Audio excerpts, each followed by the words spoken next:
This is Michael Krigsman, and I am here with Vala Afshar. Vala, how are you doing? I'm doing fantastic. Thank Great. you, Michael. And we're here with Guy Kawasaki as well. Hi. Hey, Guy, how you doing? I'm doing good. Good. I bet it's warmer where you are than in the stormy northeast Boston. Oh, what's it like there? About a foot of snow outside. Oh, jeez. Well, you know, time to move, boys. Yeah, well, you know, we have seasons here. Anyways. Well, you have better hockey, too.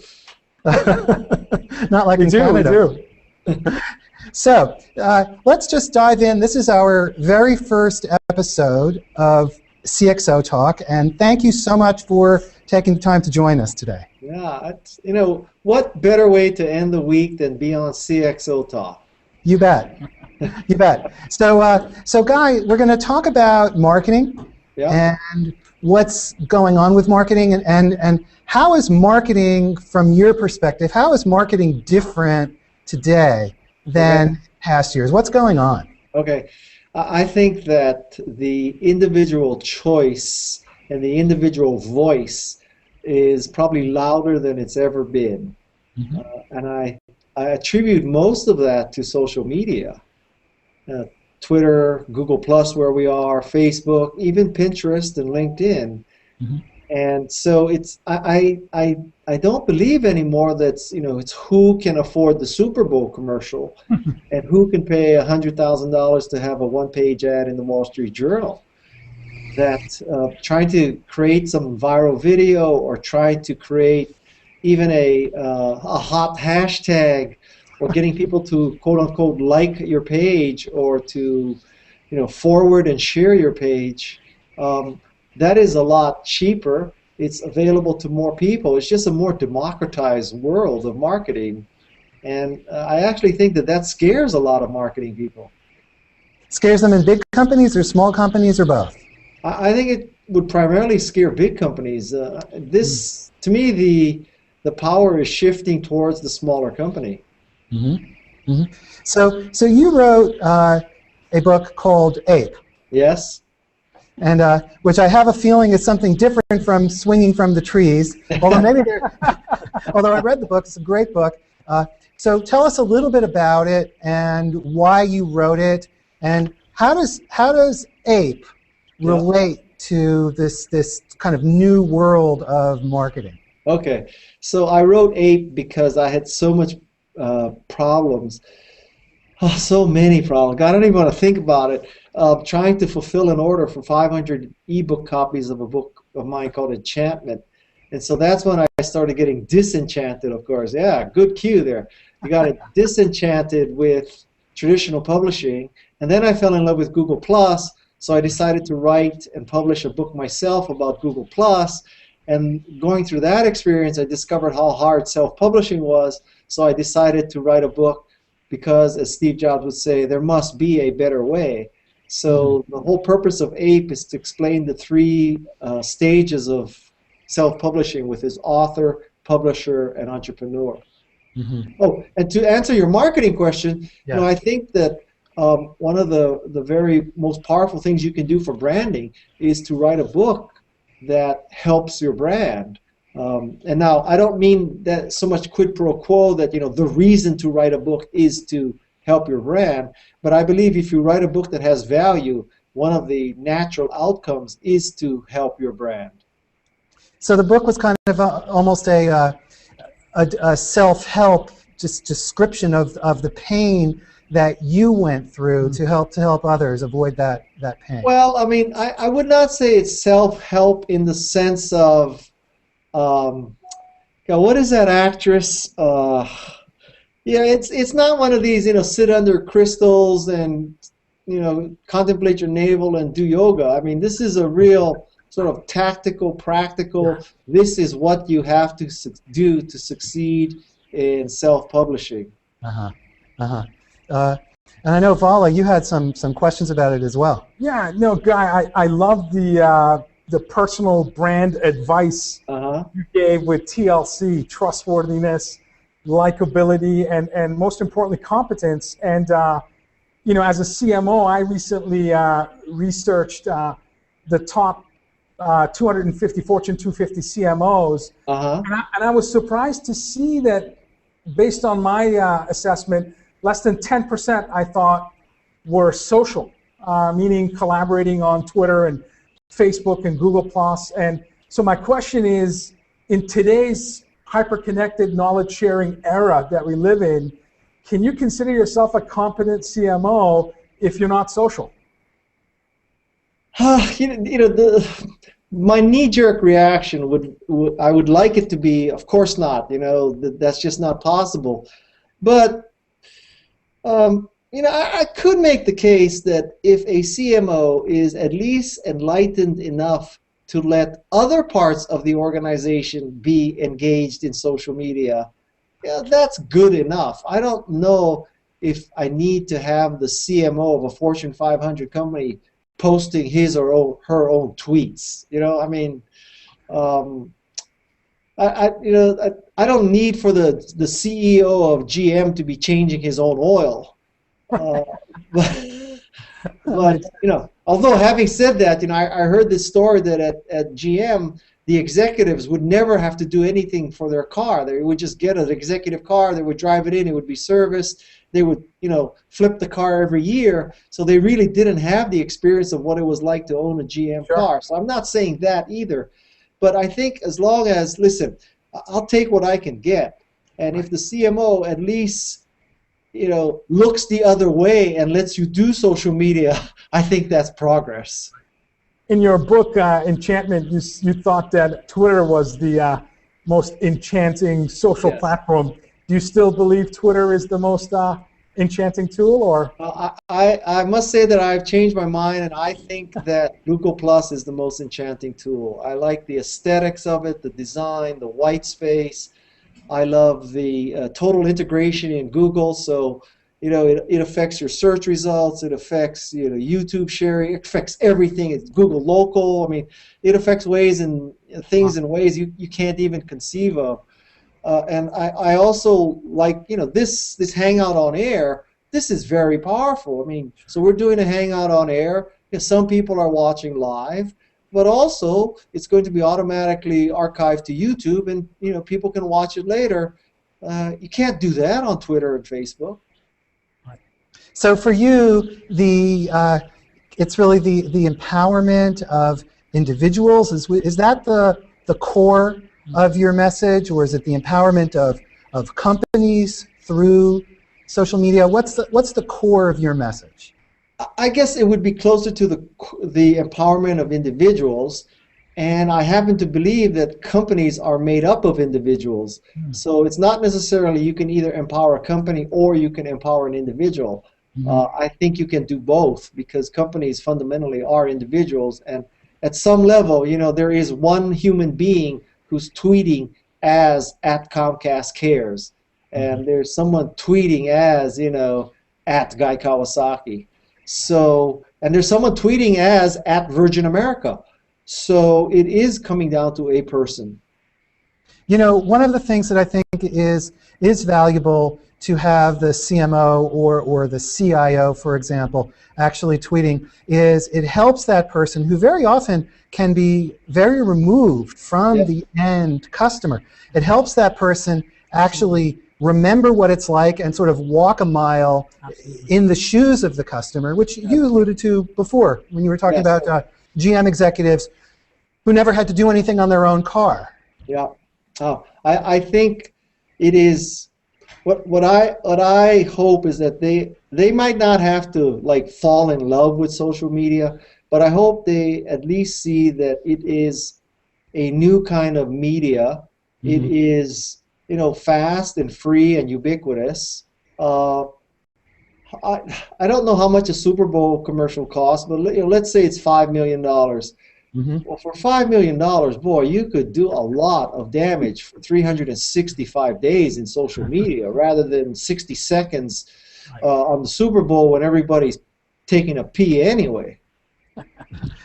So, you know, Guy, we're hearing a lot more from analysts and press questioning the relevancy of the CIO.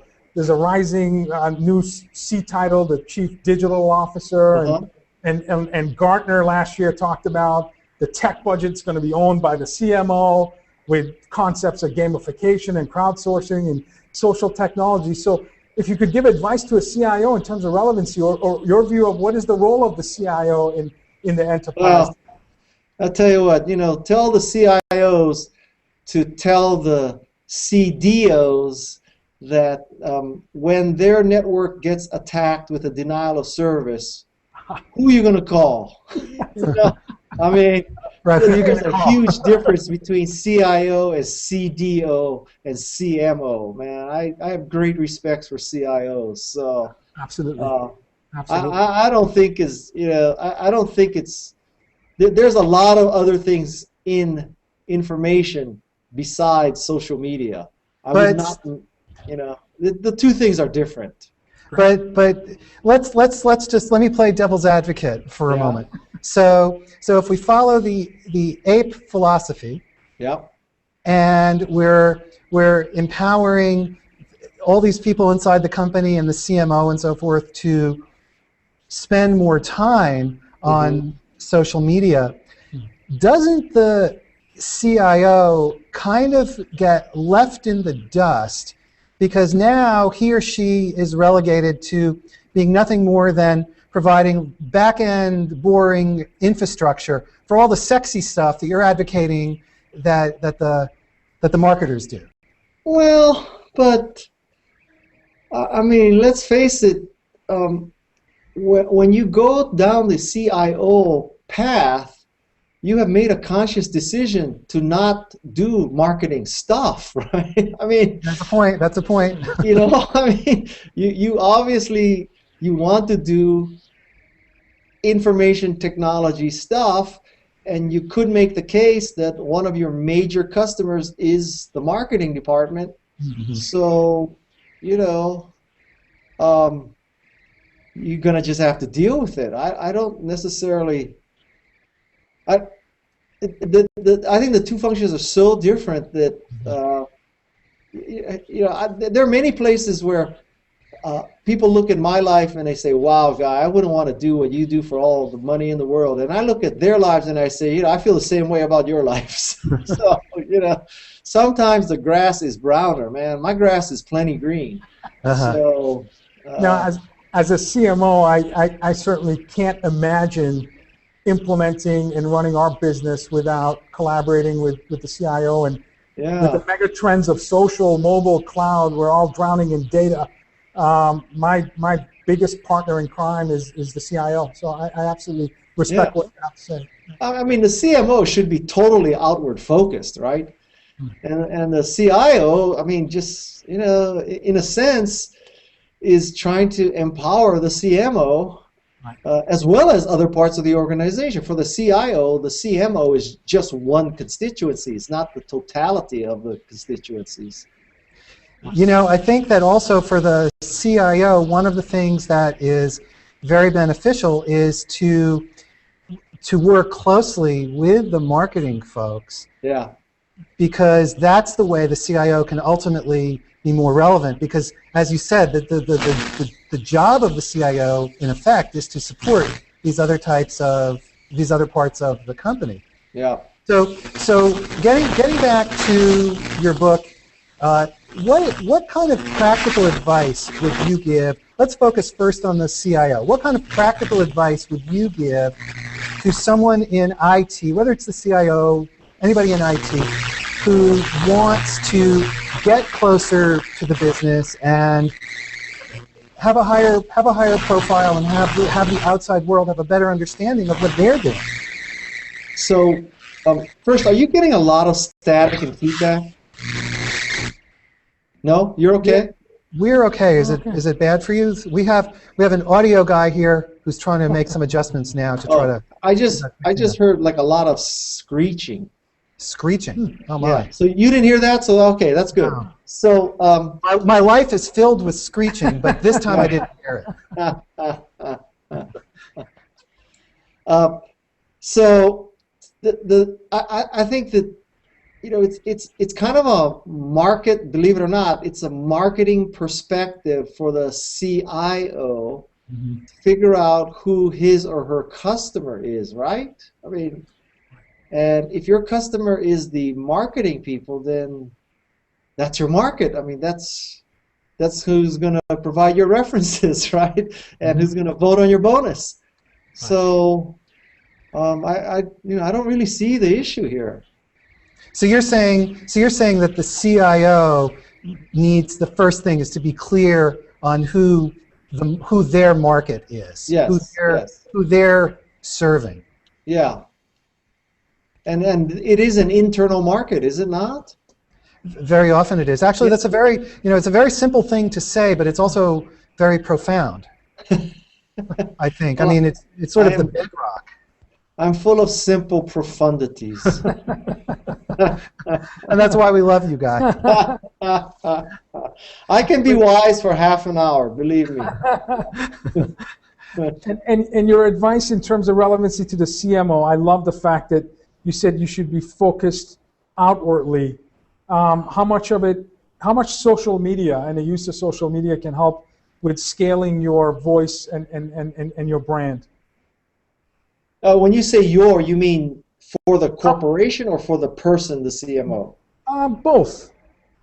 Well, I think a CMO, again, we have this scenario where, it's a kind of a dinosauric CMO who doesn't quite get social media, but at least is open to other parts of his organization using social media. I'll tell you, there are plenty of companies who wish they were, in that situation, right? They're even in worse situations. Right. So, I mean, it's like so obvious to me that social media is fast and free and ubiquitous, right. And it's been proven over and over again. I mean, I still hear, how do you calculate the return on investment for social media? Well, I like to see the ROI calculation for the Super Bowl commercial too. I'd like to see the calculation for the ROI of the $25,000 table that you bought for the boardroom. I'd like to see the ROI for the Mercedes you're leasing for the executive staff. There are lots of ROIs you can check before social media. Sure. I love the fact that you're crowdsourcing and enhancing APE based on community feedback, and each iteration is named after an author, and you have nearly 300 5-star ratings in Amazon. As a recent author, I'm so envious. Amazing feedback and the fantastic rating you have. There's a lot of factors going on there, but I'll tell you one factor that is often overlooked is if you want to work well with the crowd and you want to get 300 reviews and you want to get these people helping your book and giving you ideas and finding mistakes and suggesting ways to make it better, the foundation of that relationship is built on trust. And I trust the crowd. I trust the crowd so much that I sent the manuscript to 250 people as the full Word document, right? And these are not people that I know. I mean, I have no idea where they are in the world. And so, the upside of crowdsourcing help is so much greater than the downside of piracy or perhaps giving a copy of your book to someone who would have bought it, that it's not even debatable in my mind. I probably use crowdsourcing more for a book than any author in the history of man, and it is just a tremendous, tremendous resource. I mean, I tell authors all the time, and that is one of the beauties of not using a traditional publisher, because if you went to your traditional publisher editor and you said, I'm going to send the manuscript now to 250 people who I have no idea who they are, they would have an aneurysm. They would go freaking crazy. Is this a lesson that the enterprise software, hardware companies can learn from, crowdsourcing early on and really dog fooding or drinking from their own champagne? Yeah. I think it's trickier with software because, with enterprise software, yeah, it's one thing if your book has bugs, but if the enterprise software, if you're inviting people to participate in a beta test and they're really, sort of betting real data on it, it gets a lot trickier, right? So, Yeah.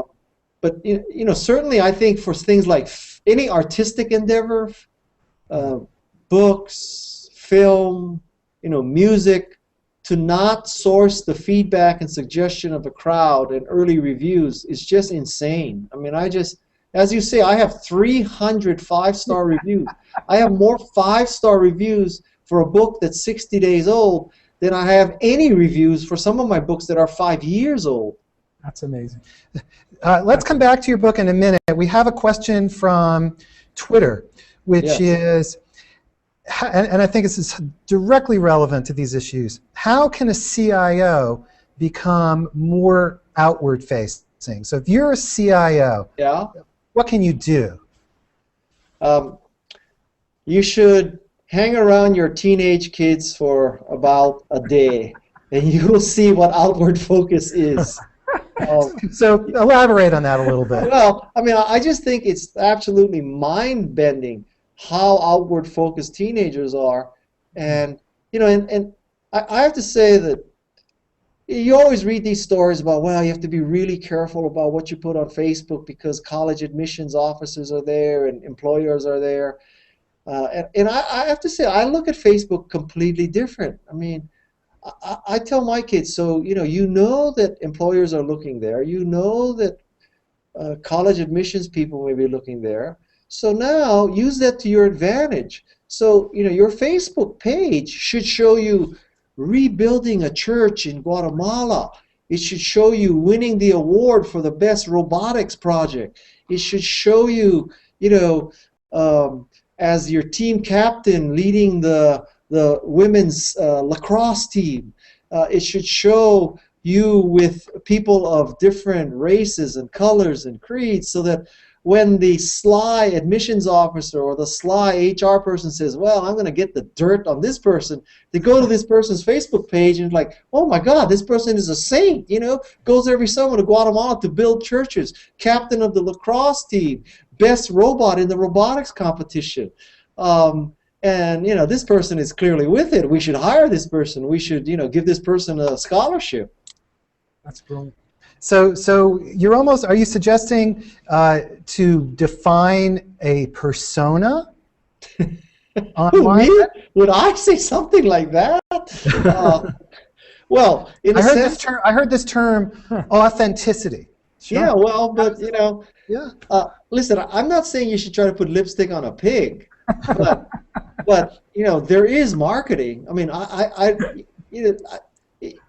even the most authentic company in the world, I mean, Nordstrom doesn't put up a banner that says we've had 8% shoplifting and we've had 16% return on this shoe and all that. I mean, there's authenticity, there is honesty, and there's also stupidity. I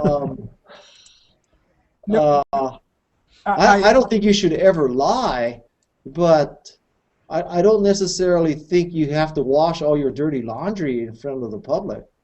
I agree with you, Guy, in terms of importance of persona and digital footprint. And I don't know what you would think about this, but I'm actually hiring a senior marketing professional, and I announced a couple of weeks ago that I'm not accepting paper resumes or resumes at all. I want you to apply via Twitter. And I'm going to research and decide who I'm going to bring on board. Now, this is a 6-figure salary job, so it's not an intern. But I believe the web is your CV and social networks are your references. What are your thoughts about it?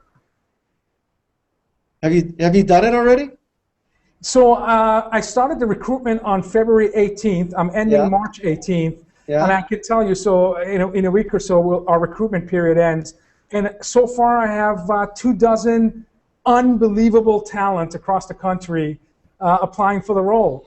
So I have no doubt in my mind that through social media, I will have a highly accomplished marketeer join our team. And how did you decide that these 24 people are so talented in 140 characters? So that's an excellent question. one of the first things I did was I had a prerequisite in terms of, filters for you to qualify. Okay. And it wasn't a popular decision, but I needed to have at least some sort of filter. So I used peer index, cred, clout, and the size of network as filters. Once they applied, my HR peers and my marketing team were researching on the web, and I have found writers for Huffington Post applying for the role. I have found blogs, interesting articles. So I'm essentially using the web to determine your digital persona. I don't need a piece of paper to tell me how social you are. And this particular position is for a social media marketeer. And so that's our approach. More and more, I'm searching the web rather than looking at a piece of paper. Well, my cloud score is 89, so if I applied, would I be in that 2,000? If you ever want to work with Intersys, I can tell you, I will give you the corner office, and it's a beautiful campus. Well, I'll tell you a funny story. So last night, I spoke at the Haas School of Business at UC Berkeley, and my son is a freshman there, so he's trying to find internships and all that, right? And so this was a class of entrepreneurs and stuff, and I said, well, my son is looking for an internship, and if you combined our social media following, we have 5 million followers that will help you. Did it work? Did he get a job offer yet? I got a couple leads, yeah. If he's interested to join a high-tech company in the Boston area, please let me know. Okay. So we have another question from Twitter. Is crowdsourcing the new focus group? Yeah, it's a good question. I like that. I think that you could build that case, and I might even make the case that it's better than a focus group. That's what I was thinking. With the focus group, it's kind of unnatural, right? So you're bringing in these strangers, and you're paying them $50, and they feel an obligation to say something smart, even though they know they don't believe what they just said. So you could make the case. You could go a little further, which is to say that Indiegogo or Kickstarter are even better, right? Because Indiegogo or Kickstarter, you really have to convince people to pay money for your product or service in advance of being able to get it. What truer test of a focus group is that? Is there than that, where people are willing to pay for something they saw in a 30-second video? That's a pretty good test. Yeah, well, where the people on the focus group pay you rather than you pay. Yes. That's one of the most amazing, from a marketing standpoint, I mean, that's to me is one of the most amazing parts of social media and digital marketing is you get such quick feedback. Yeah. And you can, and if you're smart and you have the right analytics and you have the right people behind the scenes, you can make this direct linkage between the money that you've spent and the activities that you're performing or undertaking and the results that you're getting at the back end. Well, much more than a Super Bowl commercial. So you don't like Super Bowl commercials? No. You mentioned TED Talks in APE. I'm just curious, and I know the Twitter world is curious. Your favorite TED Talk? My favorite TED Talk is probably the one by the CEO of Gapminder organization, and it's Hans something. Oh yes, and he's got a site that's a great site. Yeah, gapminder.org, and where he shows like data animated to use what I put this in my book Enchantment. I call it using a data set to change a mindset. And I think he has like Steve Jobs level reality distortion ability with his manipulation of data. It's really, really fascinating.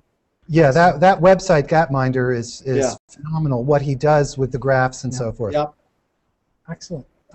So before we go, just share with us any advice for people who want to get a better presence online for themselves, and sure. How do they build a persona? What do they do? So I think the key to building a presence online is, first of all, the philosophical model is to think of NPR. NPR provides such great content that we don't mind them running a telethon. In fact, some of us even give money. And why is it that we don't mind them running a telethon? It's because 365 days a year they provide great content. So you should think like NPR. In all your social media, you should always be providing great value. Value can come in the form of information, what just happened, analysis, what does it mean that this happened, or assistance. How do I make this good thing happen for me?